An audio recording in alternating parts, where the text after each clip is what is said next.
The Age of Uncertainty podcast by Nigel Baker. The Agile Coaching Growth Wheel. Hi everybody, and welcome to the latest episode of the Age of Uncertainty podcast. This is all about the Agile Coaching Growth Wheel, and today I'll be interviewing Mark Summers. Now, a little bit about Mark. I've known him, a long time. 15 plus years. I remember when he started out as a Scrum Master, as an Agile coach. He's been a certified Scrum trainer, a certified enterprise coach for a long time in the Agile coaching space within the Scrum Alliance and outside. And him and a few other guide colleagues in the Scrum Alliance started developing up this new idea of this Agile Coaching Growth Wheel. So let's see what Mark's got to say. Hi, Mark. Hi, Nigel. You all right? Yeah, I'm doing well. And yourself? Yeah, good, thanks. Yeah. Oh, fantastic. Now, what I wanted to talk about was your Agile Coaching Growth Wheel. And I just was really interested, where's it come from? And why does it exist? Well, actually, it came about in 2018, an Agile coaching retreat, one of the Scrum Alliance events, actually. So at these events, we kind of work in teams on stuff we're passionate about. We kind of post up topics, a bit kind of open space styley to start with, and then kind of form teams around. And so for the few days that we kind of formed a team, we were looking at this challenge that, when you're an Agile coach or a Scrum Master working inside an organization, sometimes it can kind of feel a little bit lonely. You're kind of asking yourself the questions like, how am I doing? You can sometimes get a little bit paranoid about whether you're actually adding any value and that kind of stuff. So we wanted to kind of create something that would allow anybody who is that kind of change agent working in a kind of Agile context to kind of self-reflect and use it as a tool to kind of almost a kind of map to see, here's where I am now, given the context of the team, the organization I'm working in, what do I want to work on developing in myself next? I also kind of felt, and this is a strong feeling from my perspective, is that there's a lot of people out there who like call themselves Agile coaches, but they don't really have the kind of experience and competence to kind of work effectively. They go on a 2-day training course maybe, and then change their job description to Agile coach. And unfortunately, that's done a lot of damage, I think, to the profession of Agile coaching. To the clients maybe who they're working, probably to themselves as well. So we wanted to kind of, it's also a step really to help create a professional baseline for what is Agile coaching. And of course, we are building on top of what came before. Many people will have come across Lisa Atkins and Michael Spade's kind of X-Wing competency framework, which was very much a framework. It didn't really kind of go down to any depth in terms of guidance for self-development and things like that, but it did do a lot to initially define the profession of Agile coaching. So this goes a lot deeper in terms of there is guidance behind it to help you reflect where you are. And I guess the other aspect of why, I'm surprising myself to how many whys there are, but the other aspect is that it was beginning to become a very narrow focus on what Agile coaching is. It was kind of very much focusing on that coaching segment in terms of professional development, which is important. But we those people behind it believe that Agile coaching is actually very broad in itself. And as the successful Agile coaches and Scrum Masters, that we call on a range of professions and in order to kind of serve our organizations and our customers and our teams. Yeah, that's really interesting, because I remember I did some videos years ago now about agilifying Agile coaches, because back then, as you said before, Agile coach was so limited. They were more Agile consultants. And so I remember coming up with this rather pithy phrase, the important word in Agile coach isn't Agile, it's coach. But as you spotted as well, we seem to have gone completely the other direction for a lot of us, where we now have just coaches. You say, well, Agile's just another thing to coach. I'm a coach, and not realising the true breadth of it. So this is getting really interesting. So could you, and I'm really putting you on the spot here, because we've talked about the why and sort of where it came from, but what actually is the wheel? Could you talk us through it a little bit, what it actually is? Yeah, I mean, I use it personally, and that's probably the easiest perspective to talk from it. I use it personally for my own development, but also when I'm working with other coaches, and I do that with my one-to-one kind of mentoring and coaching that I do, but also kind of in my development programs that I run as well. So you can use it with groups, or you can use it with individuals. And there's 8 kind of spokes to the wheel, and then the most important bit in the middle is the self-mastery. That's kind of where it starts. It has to start within yourself. Probably when I started out as a Scrum Master and then an Agile coach, you don't realize that until you've got a certain level of competence. You probably start with the Agile and Lean practitioner and building up knowledge in those kind of areas. I usually start using it quite general at high level. I would probably guide somebody and explain what the different segments are if I'm mentoring somebody or working with a group. And then I get them to kind of dig in a little bit deeper. So on Agile Coaching Growth Wheel.org, it's also on the Scrum Alliance website as well as an article. There's some guidance behind it at different levels. So the guidance is kind of it starts at beginner level, advanced beginner level, practitioner, guide, and then catalyst. And against each level for each of these competencies. So for example, in coaching, we also see there's 2 competencies: coaching skills and coaching mindset. So each one, they'll have a table, and you can kind of read through those kind of bullet points. And it's not meant to be like a kind of checklist. It's meant to be kind of behaviors and knowledge and things like that you might have if you're at that level of kind of competence. So I might be kind of reading through the advanced beginner. This feels like me. If I look ahead at the practitioner kind of level, then I can see some things in there that I don't yet know, or that's not how I tend to behave or operate or do things.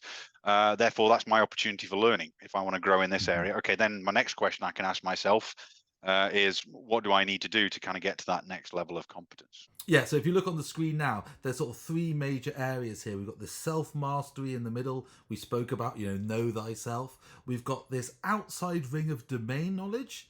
And then we've got sort of the 8 segments. So you've touched upon 2 of those segments, sort of the Agile Lean practitioner, the Agile in Agile Coach. And we talked about the coaching mindset, the coaching skills, the coaching in Agile Coach. But I'll be really interested if you could just quickly comment on the other 6 and what you see them and how you see those aspects. Yeah, so Agile and Lean practitioner, that's like your core knowledge area, and then the domain knowledge is kind of around the outside. You need some of that, and actually I've come across Agile coaches who don't have that kind of competence there as well. But that's your kind of core knowledge area. Of the other segments, the 5 around the bottom are the kind of core skills, if you like, or the kind of different stances. We've got coaching. We've also got facilitation. Actually, as a young Scrum Master, that was probably the second competency I had to build. Suddenly I'm going to be having to facilitate these things called retrospectives and user story writing workshops. So I had to kind of build some skills in those kind of areas. But it's kind of these different skills. They're on a kind of scale of kind of directive to less directive, with obviously coaching being very less directive. Facilitation, you're still guiding people towards some kind of goal. The goal is their goal, so it's also less directive.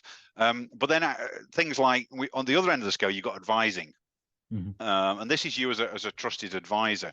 Because one of the failure patterns I've seen with Agile coaches is, they've only got one stance, and you're only going to get so far by just asking questions and listening and things like that. Sometimes people don't know what they don't know. So you've got to tell them stories. You've got to kind of give them advice. If people are going to jump off a cliff, you probably want to say stop. This is all of the kind of in the other end of the spectrum, which is the advising. So as an Agile coach, you're dancing between these different stances, even in a single conversation. This is not like I'm just facilitation. And also when you're facilitating, you're going to be bringing in some of the coaching skills as well. So yes, the boundaries are absolutely fuzzy, and you're never going to have perfect things. So, and the other one down the bottom there is the guiding learning. This is where things like training and mentoring fit. The guiding learning is in the pursuit of helping people develop their skills and their knowledge, and inspire them to future learning as well, which is really my definition of when I'm teaching, is to inspire future learning as much as anything. The new segment, the new kind of core skill on here is leading. Whether it stays as leading, I don't know, because actually leading is everywhere. If you read books about leading, there'll be stuff about transformation, there'll be stuff in there about serving teams in terms of the enabling factors you need to create great teams and stuff like that. But really, the leading here is it can't stand alone without the self-mastery. And when you've got that emotional intelligence, it's like the leading part here for an agile coach is it's the how you choose to be. The essence of it is that you as a role model. You living the change that you want to see in other people. The interesting in there as well is kind of something that we do as agile coaches. We want to catalyze people towards a positive vision. We want to help co-create with people how things could be better in 6 months, in 12 months. We want to inspire people towards that change. So this is part of being a leader. The other two final segments is the serving and the transforming. So the serving is very much the kind of more related to the teams and them doing the work. So serving the business and serving the team and how we get value through the organization, create wonderful teams and engage with the business. That's what serving is. But the transforming is, well, as we do that, we will inevitably come across lots of opportunities for improvement. And this is really more the kind of changing the world around us so that effectively our teams can be more effective. So that's the kind of transforming the world around us kind of segment. And I guess I should come back to the self-mastery, because that's where it kind of starts and ends. And what I always, when I'm working with Scrum Masters and Agile coaches, is it's about self-reflection. It's about developing yourself, because if you don't develop yourself as an Agile coach, how is anybody else going to believe that it's important to do that kind of stuff? Yeah, we've seen that issue before, haven't we? The hypocrisy. People talk. I've made the joke in the past, but people talk about listening and keep talking. They push collaboration and keep pushing, and so that aspect of sort of knowing thyself, I really like how you've got it as it's the hub, isn't it? It's the hub on which everything else rotates. Because without your own sense of self-awareness, without being coachable as a coach, for instance, all the rest falls down. What was interesting me about this, though, I really like how you discuss the sort of the fuzziness between these areas. I've been thinking a lot about. I've been trying to write a book called Ing, changing, evolving, about this idea of transition, this idea of movement, this idea of, rather than two-dimensional pictures, the sort of three-dimensional life, and I really liked how you discuss sort of changing stances, maybe even mid-conversation. Is that something you're trying to reflect in the wheel currently, or is that something you'll look to reflect in the future, like the sort of the transitioning between these phases, the transitioning between these styles? I think that might be more in the kind of stories we tell around the wheel. I want to keep the wheel itself as simple as possible.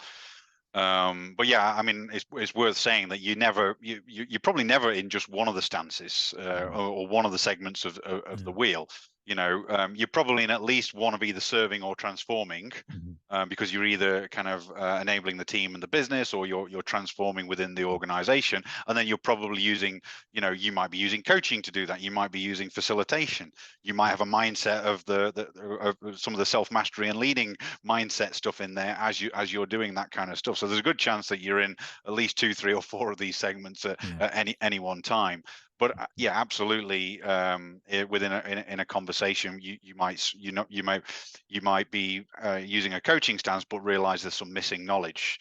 So you might have to, or decide that it's important, or ask your clients, is it worth me kind of sharing some stories about how I've seen similar things in other organizations? Yeah, because it's really interesting. Back to Dave Snowden's Cynefin, which you both of us are quite a fan of. Like, he's with his Cynefin model, he talks a lot about liminal, like the transition between phases, sort of the movement between spaces, and how that could be different depending on context. And I was just thinking out loud now, just looking at the diagram, I was really interested in sort of the transitions between some of these could be quite unnoticeable and easy. Yet the transition between some others could be quite a stiff jump. I'm thinking specifically coaching. Like how we've got to be so careful with the coaching skills, because they could be seen as manipulative if not approached in the right way, And so how do I sort of enter into that stance, and how do I exit that stance?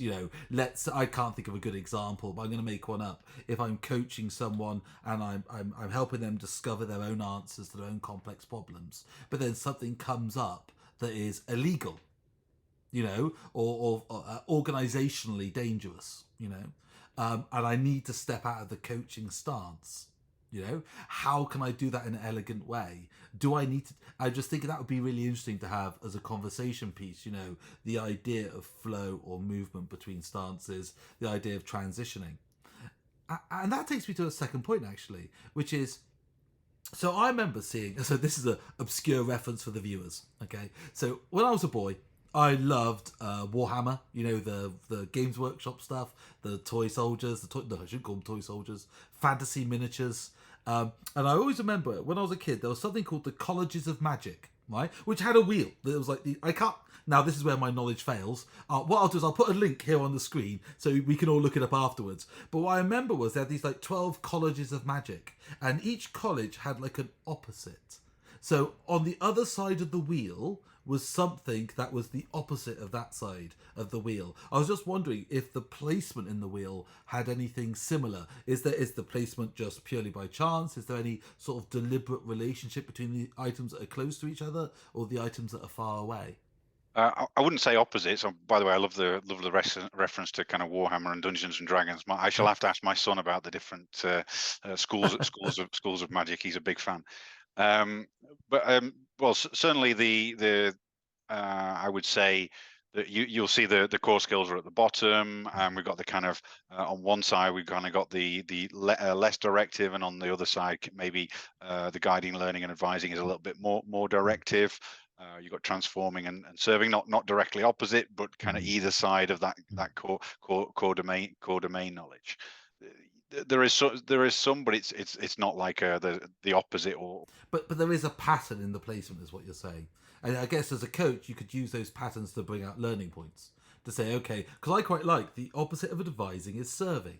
One is helping others, and the other one is actually, okay, this is probably what you should do. That feels to me, and maybe it's by chance, but it feels to me quite, the two poles, And so I found that quite interesting in terms of those positions. And I think you could find some interesting patterns in there in terms of how they relate to each other. The interesting thing I think in what you were mentioning was in the first point, and I think that is the kind of core thing here, and it comes back to this self-mastery, and it is what I call the stance dance. Actually, we recently did an agile coaching retreat in Portugal, and there that was what one of the teams was looking at. They were looking at how you transition between these different stances in a kind of graceful manner. Do you ask for permission? Is it part of the contracting conversation? But yeah, that is the real skill, actually, I think, is knowing yourself and being able to dance around these different stances. Yeah, it can be really interesting, couldn't it? And of course, the trouble is this sort of stuff is some of us do it quite naturally, but when you try and write down how you do it, you start realizing, well, I don't know. Like famously, about a year or so ago, I was asked, how do I give such impactful presentations? And I went to write down how I did it, and I realized I didn't know. And so it really got me into a period of self-reflection, of going, okay, I'm actually going to study how I do this to see if it actually would help anyone else. And so actually going through your own, as you called it, the stance, and understanding how you have those conversations and where you have them, that maybe that self-reflection would help, even if there was no set answer. So I'm not expecting there to be like the certified stance dancing algorithm, but the idea of just knowing how you personally transition in and out of approaches with a friend, with a colleague, with a client. I think that self-awareness again would be absolutely central. So the final thing on this, so domain knowledge is the outside ring. And we spoke earlier on about that. But in terms of it being an outside ring, what sort of metaphor are you trying to capture with it being sort of the tire on the track? Yeah, well, I guess it's where your skills meet the organization. It's the thing that's actually in touch with it, and hence it being the kind of outside tire. And actually, to be honest, going from the center, it's probably the least important thing, and actually some of that domain knowledge can actually get in the way of you being a great agile coach. On one hand, it can help you build trust, or about leadership, or about agile. Great, that's a wonderful thing. You're one of us, and that helps build trust. On the other hand, it can kind of get in the way of you taking a systems approach, or maybe you've got solutions in your mind which are not appropriate in the context in working, and you kind of get that tunnel vision. So it can be both a blessing and a hindrance as well. Yeah, because it's quite interesting, because I was just thinking about your categorizations you spoke about earlier on, how like growing these levels up. Of course, the domain knowledge wrapping it, if you're at a lower level, that domain knowledge is almost constraining that growth, isn't it? Because it's surrounding it, and so there is a conversation about sort of boundlessness on the edge as well, the sort of the fuzzy edges. I think in that way is fascinating for me as well. So this is great stuff. This is really good stuff. So one final thing, I think we should give credit. Who actually came up with this? I know you were one of them, Mark. I'll give you the plaudits now, but you weren't the only one. Who else was involved in the creation of this? Well, actually, there's been lots of people. So there was the original team in 2018, and I remember when we were creating that, we kind of had this big wheel on the floor, and it was very messy, and we kind of went away and tidied that up and created an initial version. But recently, it's become part of a Scrum Alliance initiative, and there's a community team working on this, and we're still meeting every couple of weeks. And in fact, we've kind of got a central team pulling things together, but we kind of got small groups of people working on the different segments at the moment. Because what we're trying to do is we're trying to on the website, the guidance is only fully fleshed out up to level 3. So we're trying to get levels 4 and 5 fully fleshed out and published. That's the catalyst levels you were saying, 4 and 5, isn't it? Yeah, the guide and the catalyst level as well. Yeah, we're finding catalyst level very hard, because that's like you describing how your presentations are awesome.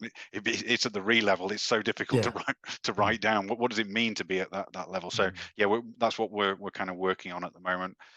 But yeah, there's lots of people involved, and the credits are in the back. I don't want to name any individuals. Hey, the great thing about filming a video is I can put the credits right here. Ready, everyone? Let's do it. I hope the credits are now finished, Mark.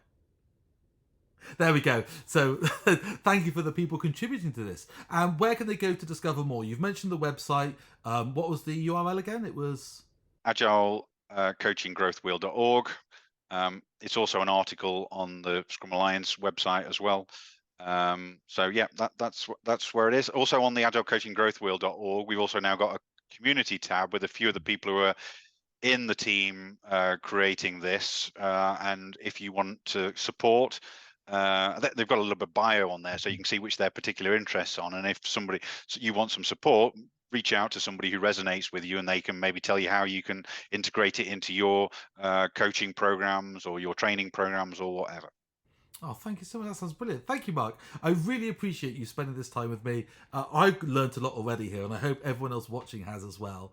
And last question. What's your next Scrum gathering? Oh, Amsterdam. I'll see you there, mate. Have a great one. Thank you so much. See you later. Cheers. So, there we go. I thought that was a really interesting conversation myself. Possibly with the least amount of content from me, which I think is always a good thing in these videos. I found it really fascinating. I didn't know as much about the wheel beforehand as I do now, and I feel that could be a really useful tool in our toolbox. What I found especially interesting in that conversation, I don't know if you spotted, was the things that rang true with my own experiences and where I'm looking at the moment in terms of the future of coaching. That transitioning between stances, between the stance dance, as Mark called it. I really liked the idea of capturing that, understanding that better. I think it's going to be really, really important. I may even sort of deep dive that in a later video if you're interested. I also found interesting how this thing's under constant evolution, how we can be constrained by our domain rather than released by it. And also that little quadrant about leadership over there, I think that may develop over time. Perhaps more into a visionary concept, and then getting some of that self-awareness, that role modelling into self-mastery, where of course it needs to belong. So if you've got any questions about the growth wheel, I've put the links up already. Here's one last time. Growth wheel. But have a look at it, see what you think. Any comments, feel free to put them in the chat at the end. I think it'll be really interesting to capture some interesting stuff on this and maybe share what Mark and his colleagues are doing. The music's starting. We've reached the end of the video. Thank you so much for watching. Please subscribe, and I'll see you all again soon. Take care, everyone. Goodbye. Next episode, Scaling Agile Principles.